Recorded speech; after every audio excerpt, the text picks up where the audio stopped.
नियत कयां थो हिन गैबाने जनाज़ निमाज़ जी सियासतदाननि जी जेके 30 सालनि खां असां पीपल्स पार्टीअ जा वर्कर आहियूं गुम आहिनि। हिन महिल ताईं का बि शइ असांखे न मिली आहे, न रोड आहे, न रस्तो आहे, न स्कूल आहे, का बि शइ असांखे सहूलियत न मिली आहे। ॻोठ पेरोज़ लकज में 200 खां वधीक ॿार आहिनि। सखणा दिलासा, सखणा आसरा ॾटा था ॾियनि त भाउ हिन चकर में तव्हांजो कमु थींदो। असांजो को कमु न आहे थियो। असां चेयरमैन बिलावल भुट्टो अल्लाहु अकबर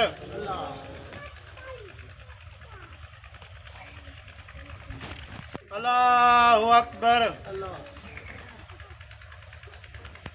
अस्सलामु अलैकुम या रहमतुल्लाह। अस्सलामु अलैकुम या